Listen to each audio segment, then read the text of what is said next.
माया बड़ी प्रबल है। घोर जंगल में एक आश्रम था।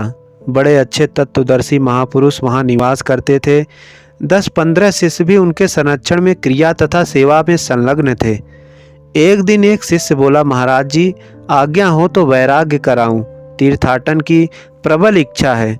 महाराज जी बोले, बेटा अभी तुम में क्षमता नहीं है, माया बड़ी प्रबल है, उसकी सर्वत्र धार है, ना जाने कब कौन सा दांव लगा दे, तुम जान ही नहीं पाओगे। शिष्य ने कहा, महाराज जी बस आपकी कृपा बनी रहे तो माया क्या कर लेगी।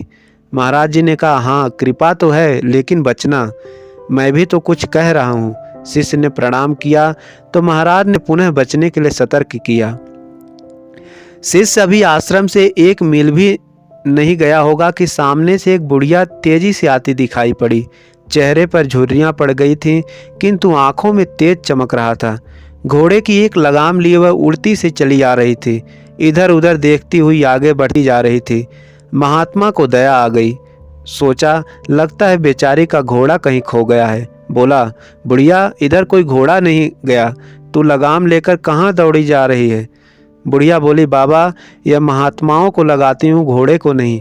ब्रह्मचारी बिगड़ा, कुतिया कहीं की, कहती है कि महात्माओं को लगाम लगाती हूँ, जो करना हो कर, क्या उखाड़ेगी। बुढ़िया बोली, अच्छी बात है बाबा, बचना। ब्रह्मचारी पुनः जोर से बिगड़ा। बुढ़िया आगे बढ़ गई। ब्रह्मचारी 1 मील और आगे बढ़ा तो नदी पड़ी। नदी के पार एक बाला विकल होकर के रो रही थी। मुंह लाल हो गया था, आंखें रोते रोते सूज गई थी। पैरों में मेहंदी लगाए सजी संवरी किसी भले घर की नववधू प्रतीत होती थी। पार होते ही महात्मा ने दयावश पूछा, तुम क्यों रो रही हो? तुम्हारे साथी क्या जंगल में भटक गए हैं? तुम्हें क्या दुख है? बाला कुनमुनाई उठी और धीरे धीरे चलकर ब्रह्मचारी के पास आई। 5 रुपया उसके चरणों में रखा, प्रणाम किया। बोली, महाराज मुझ जैसी अभागिन इस सृष्टि में कोई नहीं है। इतना कहकर वह पुनः वहीं जाकर के बैठ गई और रोने लगी। ब्रह्मचारी ने विचार किया, है बड़ी धर्मात्मा, इसके ऊपर कोई भारी आफत आई है, उसकी सहायता करनी चाहिए। बोला, कुछ बताएगी भी कि क्या बात है? बाला क्रम से शांत हुई। बोली, महाराज जी मैं मायके से आ रही हूँ, उस पार वह जो गांव दिखाई दे रहा है ना, मेरी ससुराल है। बीच में यह नदी पड़ गई है, अब लौटती हूँ तो बड़ा अपशगुन माना जाता है। शुभ घड़ी में विदाई हुई है, उस पार कैसे जाऊँ? नदी बड़ी है, बस यही दुख है। अब तो हम न घर के रहे न घाट के, मर जाना शेष है। शेर बाघ इस जंगल में खा लें, यही बाकी है। हमारी दुनिया का दीपक बुझ गया। महाराज मुझ जैसी अभागिन कोई नहीं है। आप दयालु हैं, संत हैं, आपसे क्या प्रयोजन, आप जाएं, क्यों मुसीबत में पड़ते हैं। महाराज जी अपनी करनी पार उतरनी, जैसा मैंने किया है कौन भोगेगा। उठी और 10 रुपया पुनः पैर पर चढ़ाया, प्रणाम किया। बोली, महाराज तीर्थ में जा रहे हैं, ले लें, गांजा भाग में काम आएगा। ब्रह्मचारी चलने लगा तो सोचा, क्या कोई उपाय हो सकता है। रास्ते में कहीं कोई दिखलाई भी नहीं पड़ रहा था। लौटा, बोला, देखो नदी में इतना वेग नहीं है जितना तुम समझती हो, केवल घुटने तक पानी है, तुम चलो तो। नववधू बोली, महाराज हमको बहुत डर लगता है। ब्रह्मचारी बोला, अच्छा यह डंडा पकड़, हम पार कर देंगे। जहाँ पानी के पास आई तहाँ छड़ी छोड़कर वधू बड़ी जोर से चीख पड़ी, वापस हो गई और पुनः जाकर के वहीं बैठ गई। विकल होकर के रोने लगी। ब्रह्मचारी अवाक रह गया। बोला, अब क्या हुआ? रोती हुई बोली, महाराज मेरे अभाग्य का अंत नहीं है, अब तो कोई उपाय नहीं है। हमारे पास 100-125 रुपया है, यहाँ मुझे शेर चीता तो खा ही जाएंगे, ये पैसे मेरे पास पड़े पड़े सड़ जाएंगे। आप तीर्थ व्रत में जा रहे हैं, इसे स्वीकार करें, किराया भाड़ा गांजा भाग में काम आएगा। रुपया फेंका, प्रणाम किया और वापस वहीं जाकर के रोने लगी। महात्मा दयार्थ हो चले थे। पूछा, बात क्या हुई, क्यों पीछे हट गई? वह बोली, महाराज जी पैर में महावर लगा है, वह तो पानी में धुल जाएगा। ससुराल में वे मुझे रखेंगे नहीं, कहेंगे ना जाने कितने दिनों की चली है, महावर कहाँ छुड़ा आई। महात्मा ने सोचा, विपत्ति तो भारी है, किंतु बेचारी है बड़ी धर्मात्मा। पूछा, क्या कोई भी और उपाय है? महाराज आप जाएं।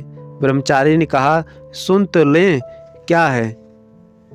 बधू बोली, अपने कंधे पर बिठा लीजिए, हमारे पैर का रंग ना छूटे और उस पार कर दीजिए। ब्रह्मचारी बोला, ऐसा कैसे हो सकता है? वह बोली, अरे महाराज, वह तो हमने पहले ही प्रार्थना किया, आप जाइए। ब्रह्मचारी संकोच में पड़ गया। सोचा, है बड़ी दयालु, साधु सेवी है, हमको इतना खर्च दिया। रास्ते की ओर आगे पीछे देखा, कोई नहीं था। बोला, शीघ्र कंधे पर बैठ, हम पार कर दें। ब्रह्मचारी के मन में उस समय कोई विकार भी ना था। कंधे पर बिठाया और नदी पार करने लगा। बीच धारा में पहुंचते ही नववधु ने ब्रह्मचारी के मुंह पर लगाम लगाकर पैर से एड़ लगा दिया। टिक टिक हाँकने लगी।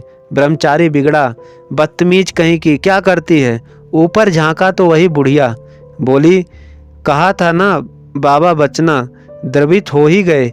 साधक के लिए दया का विधान कहाँ है? थोड़ा सा चारा फेंका, उतने में ही फंस गए। तुम्हारे पीछे पूर्ण प्रबल है। जंगल वाले महात्मा हृदय में बैठे हैं, इसलिए बच गए, अन्यथा तुम्हें तो अभी पटक कर चढ़ बैठती, जन्म भर रोने को आंसू ना मिलते। ब्रह्मचारी ने झुझलाकर बुढ़िया को नदी में फेंका तो ना कहीं बुढ़िया थी ना लड़की। सोचने लगा कि सचमुच माया प्रबल होती, इसको तो हम पहचान ही नहीं सकेंगे। लौटा और आश्रम चला गया। महाराज ने पूछा, बैराग्य करा? ब्रह्मचारी बोला, महाराज, आपकी आज्ञा नहीं मानी, बाल बाल बच गए, माया मिली थी। कहा, गुरुजी तुम्हें पकड़े हैं, नहीं तो अभी पटक कर चढ़ बैठती। अब तो महाराज हम यहीं रहकर सेवा करेंगे। अतः साधक को तब तक गुरु आश्रम में धक्का मुक्की खाते हुए सेवा और साधना में लगे ही रहना चाहिए, जब तक साधना की पटरी पर अनवरत चलने की क्षमता ना आ जाए। इसके पश्चात कतहु निमंजन, कतहु प्रणामा, कतहु बिलोकत मन अभिरामा, कोई अंतर नहीं पड़ता। विचरण करने में खतरा है। माया की धार सर्वत्र है। काले मूढ़ का एक न छाड़ी, अजहू आज कुमारी। कबीर कहते हैं, माया से एक भी कुकृत नहीं बचा, फिर भी वह आदि कुमारी बनी है। इसका कुछ नहीं बिगड़ा, यह सदैव युवा है। जितना ही इसका स्पर्श करेंगे उतना ही यह युवा होती जाएगी। माया दया के वेश में, सेवा के वेश में, अनंत मार्गों में ना जाने किस रास्ते में साधक पर कामयाब हो जाती है। साधक के लिए दया का विधान नहीं है। सीता जी ने दया की तो लंका में जाकर भोगना पड़ा। दया बिनु संत कसाई, दया करी तो आफत आई। हाँ, दया धाम की उपलब्धि होने पर महापुरुष का दया का स्रोत ही बन जाता है। फिर तो खाए न खूटे, चोर न लूटे, दिन दिन बढ़त सवायो, पूर्ण मदह पूर्ण मिदम। वह पूर्ण है, भूत भविष्य वर्तमान तीनों कालों में पूर्ण है। पूर्ण में से पूरा दान देने पर भी पूर्ण बचा रहता है।